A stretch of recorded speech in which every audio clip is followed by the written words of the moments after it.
Welcome to this session and to this particular talk. I would recommend that you move a little closer because we are going to have an exciting time. So if you do that, you're welcome. If you don't, you're still welcome. So this is a talk about basically software development and in this case system development. But it's very special. If you haven't heard about what I'm talking, heard about this before, this will be revolutionary to you. It's something fundamentally new. First, I will just talk about a little about IoT and methodologies for developing IoT applications, systems, products, whatever. Hardware, software, peopleware. And my next point is that the existing ways of developing software or these kind of products put you in a method prison. So that was the number one provocative statement. So let's get started. Internet of Things touch all kinds of products, services, functionality. Basically, everything we have done in the past in products development, software, hardware, will be represented in this space. And many of us need to have many different ways of working. We cannot, there is no one size fits everybody. They can be very simple, and they can be very complex, and everything in between. So just that, touching all these areas like cloud computing, big data, mobile internet, modern manufacturing, it shows us a very complex situation. We don't lack methods. There are lots of them out there. There are people developing using traditional methods, waterfall, methods for agile, methods for small applications, system engineering, complex systems of systems. They're all needed for different kinds of problems. A major player needs all of this at the same time. A major player cannot just say, I have one methodology. I need to have many different ways of working, a multitude of methods. And we also need, in this space, new domain-specific practices. For instance, practices for distributed system, practices for mobile, and practices for human out of the loop, for self-driving cars and things like that. So it's a lot of new stuff that's also coming. And it will be a never-ending. What we don't need is new management practices. There are lots of them. So, summary. A single vendor needs a multitude of methods, many methods. I mean, traditionally, companies like General Electric or Ericsson or its competitor, Huawei, or the defense industry, they have in-house 20, 30, 50 different methods. They don't know which they are. So we cannot learn from one another. This is a very normal situation. It's crazy. And this is after we have developed software for 60 years. We have no way to control or understand or learn from one another. Teams need to be able to select their own method, because there are variations, and there are also in the team there are competences we want to take care of. It doesn't mean that there need to be some practices, some way of working that we share, but a lot of things can be done differently. You can develop with waterfall, or you develop iteratively, you do agile. These things can vary between different teams, no problem. What we don't want to have different are things like architecture or methods like component-based development and things like that. That we probably want to share. Methods need a new user experience. Developers don't read books. I have written or been a primary author of 11 books. People buy my books, which I'm very happy for. They don't read them, so I have to travel and talk about my books. I'm very happy. More than 1 million copies have been sold of these books. And this is about software. It's not about action and sex. It's software. So it's not bad. But as I said, they don't read them. You know yourself, you buy a book, you want to read it. So we need a completely new user experience when reading books, because we don't do that. And then another thing is that methods are usually, when I developed my first method outside Ericsson, where I worked for many years, and made it a methodology that was useful for, could be used for anything, Not perfect for everything, but could be used for everything. I was happy for every page more I could write about this method. So when I came up to 1,500 pages and added one more page, I was extremely happy because I could sell it. I sold one single book at that time for $22,500 per head. And I sold not so fantastic many, but at least 500. Compared to Newton's Mathematica that you could buy at that time for $100,000, 500 years old. It was a good price. So we need to focus on the essence instead of focusing on everything you can say about how to develop software. Most books are of that nature. They try to be exhaustive, but no one learns exhaustive stuff. And then finally, the most important point here. Up till to now, methods are dead books or websites. You can go to a website and learn, read about the book, but it's dead. You put it in your head, and then if you remember it, it's good. Whereas a methodology should be there, help you in your daily work, give you guidance. You don't need to follow it, but at least you should get guidance based on the problem you have. So that is today. Now, method, put you in method prisons. What do I mean by that? Let's look at 4 very popular methodologies in Agile at scale. There are SAFe, which is the absolute leader today. How many know about SAFe? Yeah, so it's very few in this audience, but it's extremely popular. SPS, that is Scrum, scaled up by Ken Schwaber. Disciplined Agile Delivery, it's Scott Ambler, and large-scale Scrum. These are 4. There are many of them. In the Internet of Things space, we have the Ignite methodology. I'll talk about that later.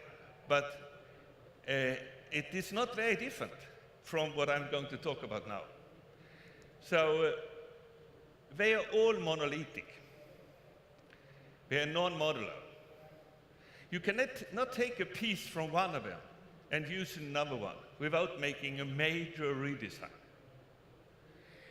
They have a lot in common, but you cannot see it, because the author of a guru behind every such methodology has put some little special stuff to it. So if you use Scrum, it's not the same Scrum in all four, because I know a little bit better, and that's how methodology has worked forever. They all have their unique own practices, but you cannot mix and match practice from them. If you select one, you are in a method prison, controlled by the guru of that method.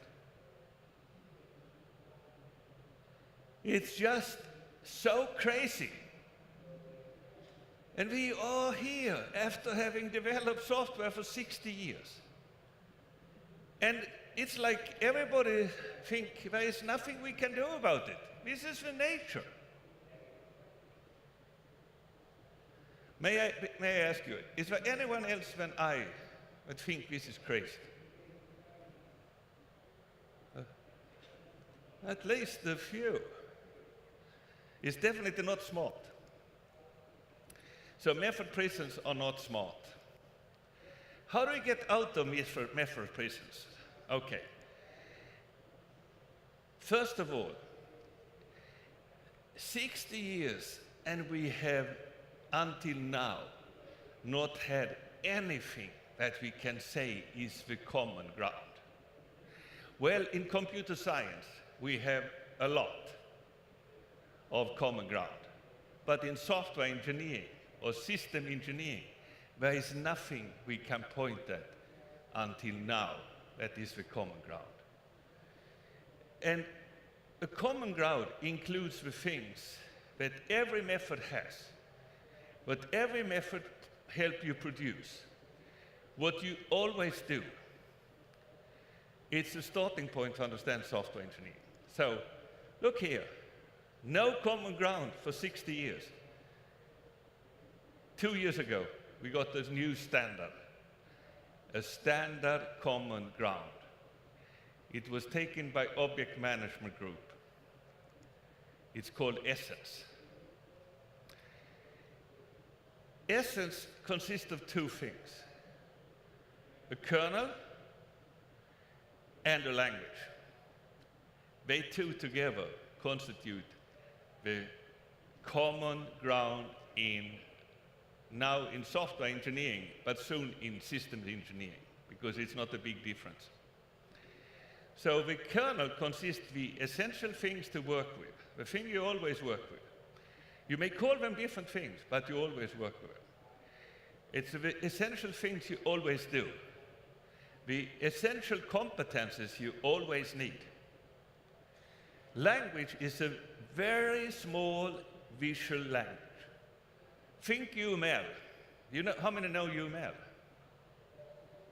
Okay. If you think UML, it's a graphical notation. This is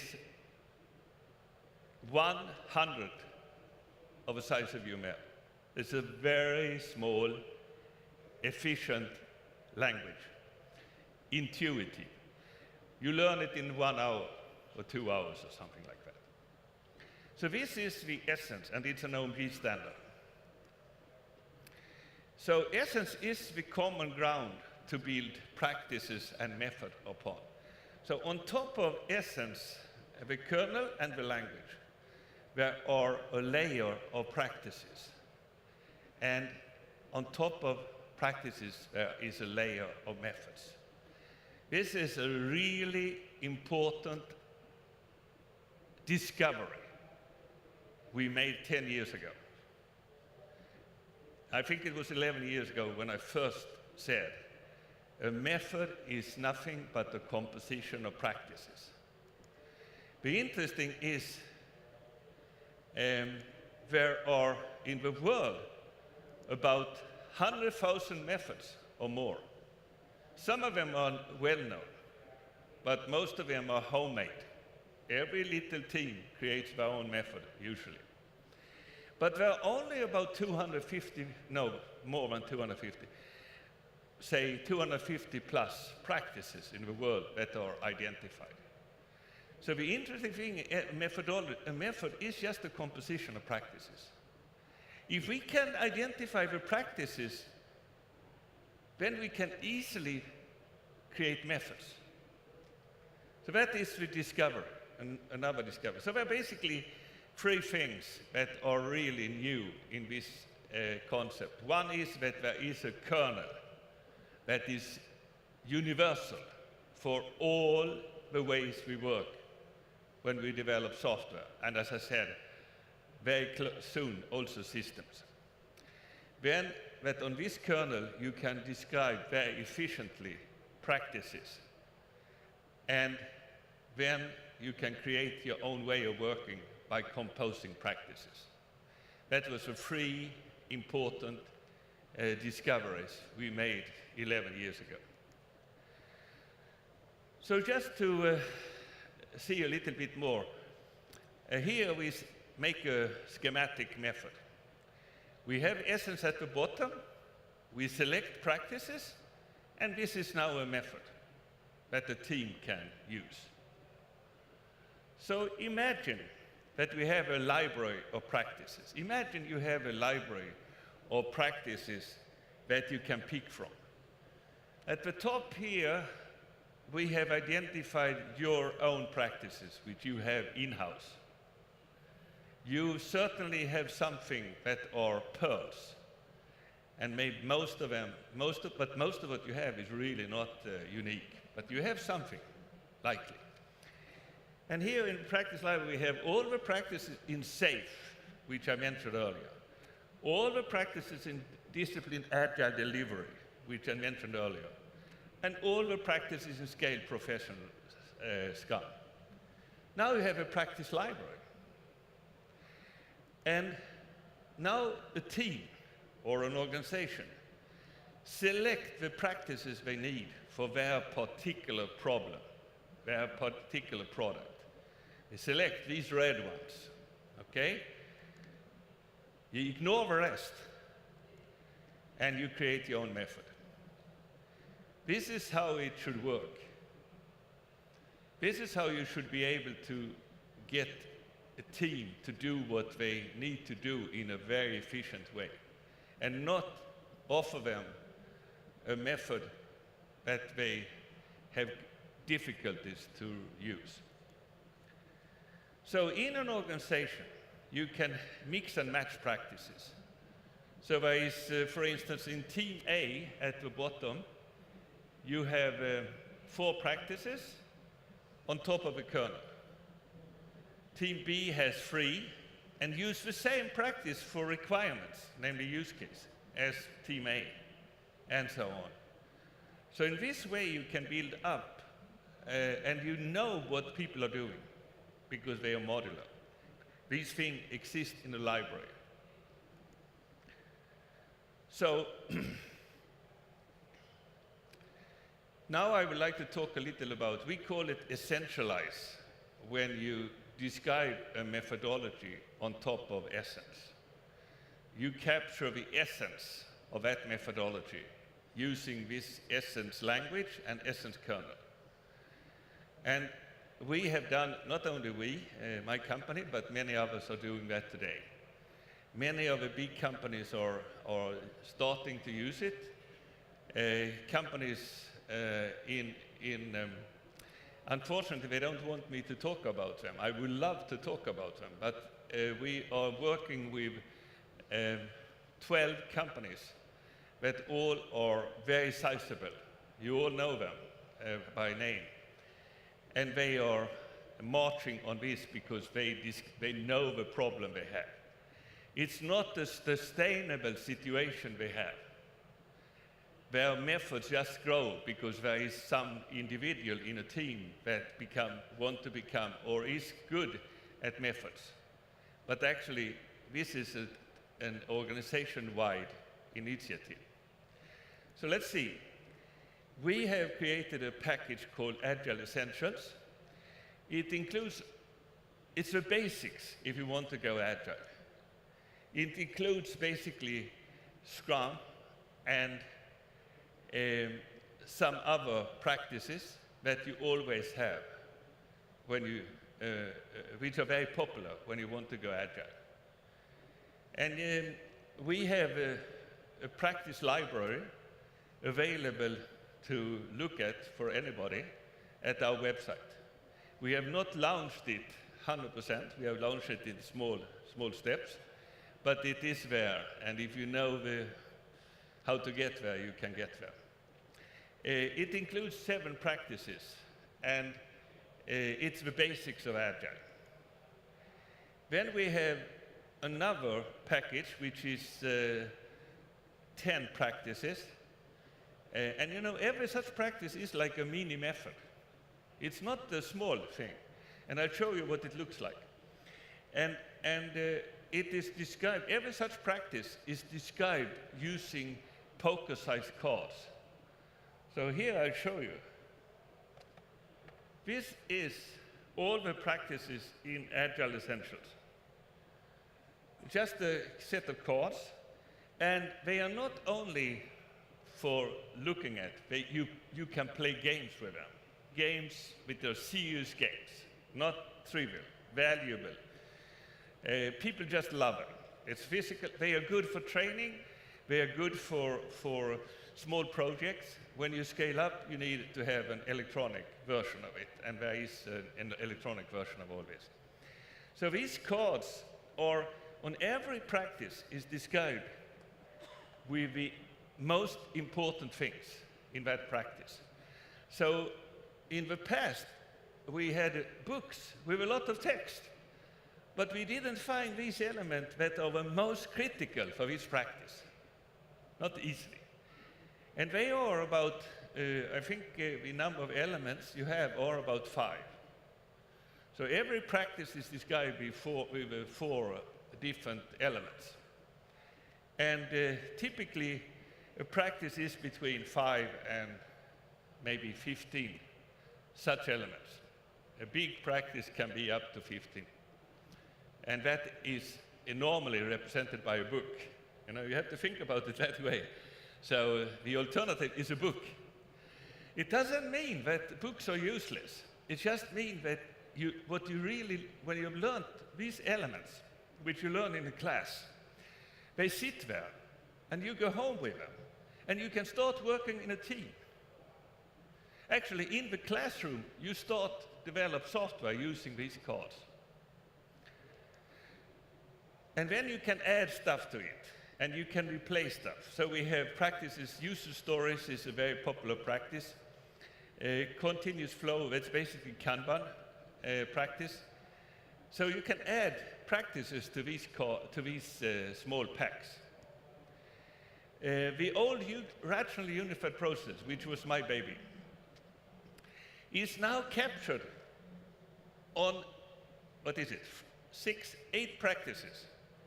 And each of these practices are, so it's a deck of cards, the same thing, 50 cards or something like that. That was once upon 3,000 pages. That's when I made $22,500 per book. I regret that time. It was a good time. But it was also crazy. We didn't know it. Microservices is another such practice. DSDM. DSDM, is there anyone here that know DSDM? Yeah. So it's a UK, very popular, old method. They have decided to totally redesign what we have. And they created something they call ABC. And ABC stands for Agile Business Center or something like that. And that methodology will be designed using Essence from the beginning. So they are not going to re-engineer. They are going to design it from the beginning using Essence. Scrum is there. Scrum is about 15 cards. So Scrum is, and these are all essential elements to do Scrum. And here we have SAFE. This is the most popular method framework today. The guy who has done it is a very good friend of mine, Dean Leffingwell. We worked together for 7 years at Rational Software.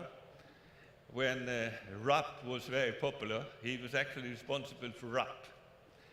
And now he has done something which is very up-to-date in the Agile world, very popular. But look at this picture. It's loaded. It's loaded with information. You have to really study, and when you click on symbols here, you dive deeper and deeper. It's a beautiful way of presenting a very complex methodology, but it could be done even better. So we have actually, since SAFE is trademark and copyright, we cannot publicly present what we have done. We have redesigned the whole thing with 14 practices. And one day I'll talk to Dean about it, but it's too early. So I will wait till we have a lot of other people on board. And this is another way to represent it. It's the kernel at the bottom. It's a number of practices that are not specific for SAFE. They are generic practices. And then there is a layer of practices on top. Completely more structured way. And then you can dive deep into it and get the same thing. But, and you can, of course, add books to this. You can add a lot of stuff, but the basics is very simple. We have done Ignite together with the fathers or parents of Ignite. Ignite is, how many know about Ignite? Okay, Ignite, I'm surprised because this is a methodology developed for Internet of Things. And we have been working with the fathers of Ignite. You know, it's a huge methodology. Look at how much there is in the generic space, which is impossible for them to describe themselves. Now they can take existing practices from a library and just build on top of that. On top of that, there is a huge number of other practices. So this is the way we have been working. This is not ready yet. This is work in progress. But Dirk Slammer, who is a famous man in this group, Industrial Internet, works with us, and he is one of the fathers of this methodology. So it will happen. You see that these are 3 different practices from this methodology, described on these kind of cards. This describes how you actually develop the big picture. And I will not go deep into this since there is basically no one here that knows about it, which is, of course, surprising, given that we are at an internet. So now, what I've told you is that I think the situation in this industry is just crazy. How we develop software is, I mean, it's under the value of us. We deserve much better. So what is the value proposition of this? Well, that in itself is so huge. So I could spend at least a couple of hours just talking about what is the value. But I'll give you some ideas. So Essence, this is basically the key important part of the kernel. This is the kernel in more detail. It describes the key elements that every project deals with. There is always requirements. There is always a system to build. There is always work to do. There is always a way of working. There is always a team, at least one team. And there is always an opportunity. Why do we do it? And there are always stakeholders. This simple picture is not clear to most development teams. Most development teams don't know there need to be stakeholders. Most, I said, not every. They don't know there need to be stakeholders. And they don't care, because they can develop a software without having any stakeholders. The best products in the world are built without stakeholders. When I started to work at Ericsson, 100 years ago or so, I talked to we had now a new division developing software, developing switching systems based on software. And the people working well to develop switching software. I remember one conversation where one guy said, if we didn't need to deal with this application software, we could build the best system in the world. So they all wanted to build operating system. They all wanted to build a database management system and computer. But the applications connecting subscriber to subscriber was really the most boring thing they could do. But they had to do it. Of course, that changed over time, but it was the beginning of that era. So we have a kernel, and the kernel can be used to create practice descriptions, as I just told you. You build practices on top of a kernel, the language and the elements in the kernel. But what is really new here is that it also can help you apply the practices, meaning the kernel, the methodology you have is not a dead one, it's not a book, but actually it helps you to guide you in what to do next, all the time. So it's a very active kernel. So what is a major impact of Essence? What does it do to you? What would it do to you if you have a big company? I must admit that smaller companies can survive without doing this, but at the end, they will benefit. Universities are adopting it because for the first time in the history of software engineering at universities, a professor can teach what software engineering is without having to teach one specific methodology. If you go around and ask professors what they are teaching, they teach Scrum, XP, Kanban. We are very proud we teach Kanban. I mean, it's one specific instance of a methodology that university professors, in best cases, teach. If you go to the more prestigious university, they really don't teach software engineering. They teach some academic, interesting, formal methods. It's good stuff, but it's not something industry needs. So here, there are two major effects. You move from being a craft to being industrial scale engineering. We use industrial practices. We have a lot of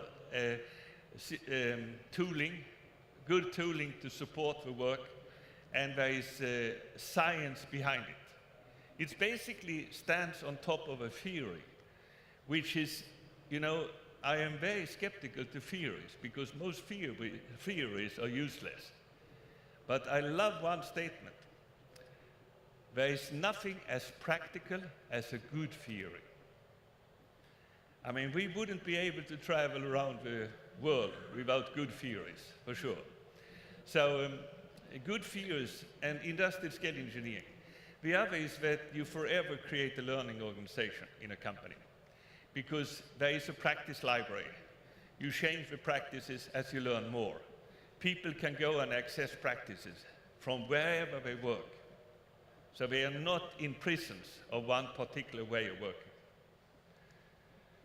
So here's some things that, to go a little more in detail, I'm a little afraid to go through this because it is a lot.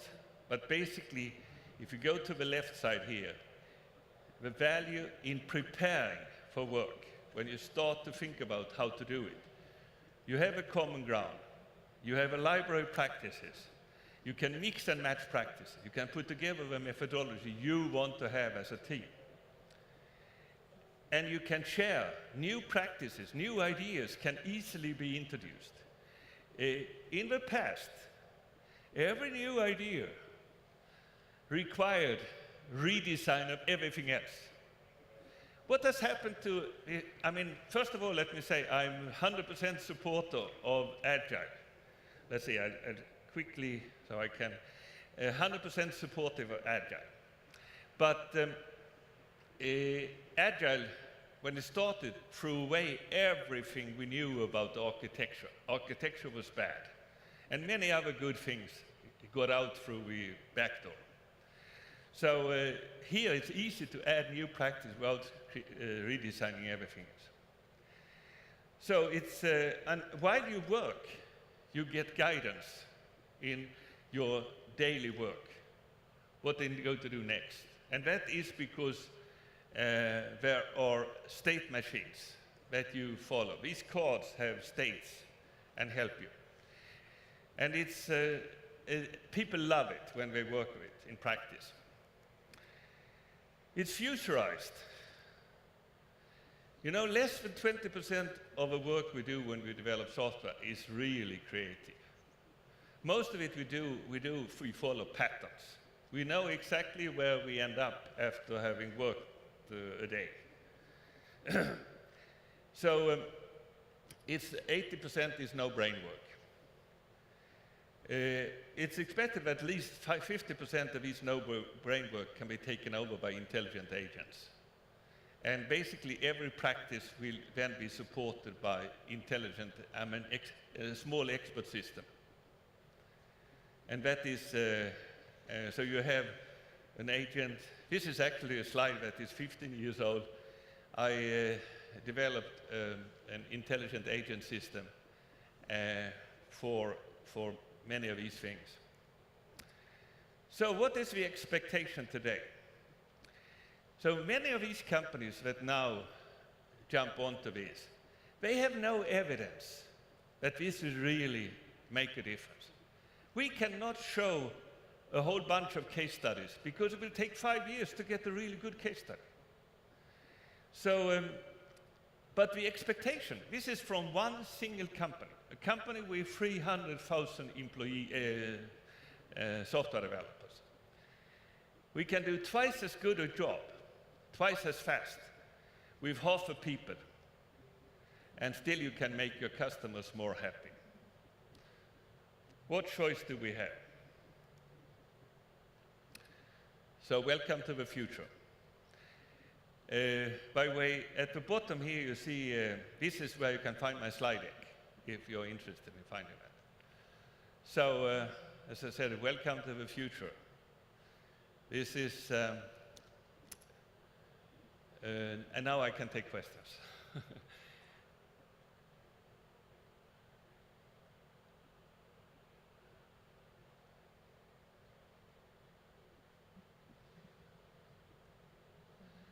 Okay, no question. I have something to tell you.